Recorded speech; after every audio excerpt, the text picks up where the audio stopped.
বোলপুর শ্রীনিকেতনে কিষাণ মান্ডি ধান ক্রয় কেন্দ্র এই দিন সকাল থেকে উত্তপ্ত হয়ে ওঠে। ভোর থেকে লাইনে দাঁড়ানো কৃষকরা মিল মালিকদের অনুপস্থিতি ও অতিরিক্ত ধান নেওয়ার অভিযোগে বিক্ষোভ দেখান। কৃষকরা কৃষি দপ্তরের আধিকারিকের রুমে তালা ঝুলিয়ে তাদের ক্ষোভ প্রকাশ করেন। দুপুর পর্যন্ত মিল মালিকদের দেখা না মেলায় চাষিরা ক্ষুব্ধ হন। কৃষকদের বক্তব্য, প্রতি কুইন্টালে 5 কেজি বাড়তি ধান নেওয়ার নিয়ম আর ভাড়া করা গাড়ি নিয়ে অপেক্ষার সমস্যা তাদের আর্থিক ক্ষতি বাড়াচ্ছে। পরিস্থিতি সামাল দিতে বোলপুর থানার পুলিশ ঘটনাস্থলে পৌঁছয়। পরে দুপুরের পর মিল মালিকরা এসে ধান ক্রয় শুরু করলে পরিস্থিতি স্বাভাবিক হয়।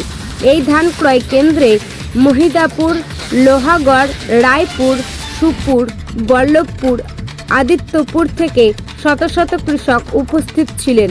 সরকারি নিয়ম মেনেই ধান কেনার আশ্বাস পেয়ে অবশেষে শান্ত হন কৃষকরা। রাত 2টো থেকে একদম বসে আছি, এখানে ধানের কোনো মিলে গাড়ি দিতে আসছে না। তার জন্য আমরা খুব চাষিরা খুব দুঃখের শান্তি, আমাদের খুব লল্লাটের সীমা নাই। এখানে আপনার কাছে কেউ ধান কেনেনি? হ্যাঁ, আপনাদের কাছে কেউ ধান কেনেনি? না, এখনো কিনে নেই, এখনো পর্যন্ত কিনে নেয়। আমাদেরকে শেষ পর্যন্ত বলছে মিলে পাঠাচ্ছে আমাদের। কোন মিল? ঠিক আছে, কোন মিলটাও বলতে পারবো না। কোন মিলটা? কারা পাঠাচ্ছে? ওই যে মিল মালিকরা আবার দুটো বাসটি চললো, দুটো বাড়ি যাচ্ছি এখনো পর্যন্ত। আপনাদের সরকারিভাবে ধান কেউ কিনছে না? সরকারের তো নিয়ম তো আছে, এই নিয়মটা তা ধান আর তো কিনতে পারছে না, কেউ কিনছে না। না। আপনারা এখন কি করবেন? হ্যাঁ, কি করবেন? এখন মিলে পাঠাচ্ছি, মিলে যাচ্ছি, তারপর কি হবে দেখা যাবে। ধান নিবে না নিবে না এখন শেষ করা যাবে। কোথা থেকে এসছেন আপনারা? মহিদাপুর থেকে। আপনার নাম? শেখ নাসিরউদ্দিন। মিলটা এসে সেটাও জানি না, এখন কে ধান নেবে সেটাও জানি না, কোন মিল নেবে সেটাও জানি না। দাম ঠিকঠাক ভাবে পাচ্ছেন? দাম ঠিকভাবে যা আছে সরকারি দাম তাই দেয়, এবং টাকাটা ঢুকতে কিন্তু অনেক দেরি করছে। যেমন আগে ধান দেওয়ার পরেই 1 দিন 2 দিনের মধ্যে টাকা ঢুকতো। আমি যেমন আজকে 20 তারিখে ধান দিয়েছি, সেই 20 তারিখে ধানের টাকা এখনও ঢোকে নেই। আমি গেলাম, বললাম কথা, বললো যে ঢুকে যাবে 2-1 দিনের মধ্যে, কিন্তু ধানের টাকাটাও লেট হচ্ছে, ধান নিতেও লেট হচ্ছে। আমার নাম ডালিম, ডাক নাম ডালিম মণ্ডল। থেকে এখনো পর্যন্ত বসে আছে, আমাদের চান করা নাই, খাওয়া নাই, আমরা এই বয়স্ক লোক। তাহলে এর জন্য এই অফিসাররা আমাদের তাহলে কতটা আমাদের হ্যারাসমেন্ট করাইছে। আমাদেরকে তো মানুষ বলেই ওরা মনে করে না। ধান হলো, বিক্রি হলো? হ্যাঁ, ধান কিনলো? না না, এখনো পর্যন্ত ধান নেয় নেই। এরপর দেখি কি করে ধানটা। কি বলছে ওরা, কি বলছে? এই তো সব বলছে মিল মালিক আসছে, নেবে এই কথাই বলছে। আমাদেরকে সকাল থেকে বসিয়ে রেখেছে যে এই 8 ঘন্টা পরে গাড়ি ঢুকছে, এই 8 ঘন্টা পরে গাড়ি ঢুকছে, আর গাড়ি তো এখানে আসে না, মিলের লোকই এখানে আসে না। এইভাবে আমাদেরকে আজকে মিথ্যা কথা বলে আমাদেরকে আটকিয়ে রেখে দিচ্ছে। ধানের টাকা ঠিকঠাক পান?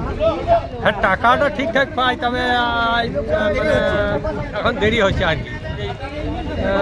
24 তারিখে ধান দিয়েছে, এখনো পর্যন্ত টাকা আমাদের ঢোকে নেয়। কদিন হয়েছে? আপনার নাম? আমার নাম মুক্তিপদ সাহা। ঢুকছে না, আমাদের সঙ্গে দেখাও করছে। এর পরবর্তীতে আপনাদের কি পদক্ষেপ হবে? এর পদক্ষেপ যেমন প্রসেস চলছে সেইভাবেই চলবে। না, এই মিলগুলো কি আর কি আপনারা সরকারিভাবে কি আর দেবেন মিল? হ্যাঁ, নিশ্চয়ই দেবো, নিশ্চয়ই এই দেবো। ধরনের যে এই যে মানুষগুলো সকাল থেকে এসছে বা ভোরবেলা থেকে এসছে, লাইনে দাঁড়িয়েছে, কিন্তু এখনো পর্যন্ত তারা ধান বিক্রি করতে পারে না। এবং আপনারা বলছেন যে মিল মালিকদের দোষ, তাহলে এরপরেও কি মিল মালিকদের সঙ্গে?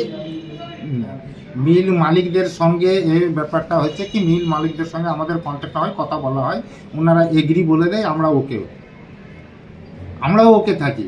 এবার কার্যক্ষেত্রে এসে দেখা যায় যে এইরকম আসছে, মানে তখন আমাদের বাধ্য কিছু করতে হয় না, তখন আমরা ফোন করি, মিলকেও ফোন করি, আবার আমাদের যে উপরওয়ালা যে আছে ফুড সাপ্লাই অফিস থেকে বলি, তাদেরকে ফোন করে বলা হয়।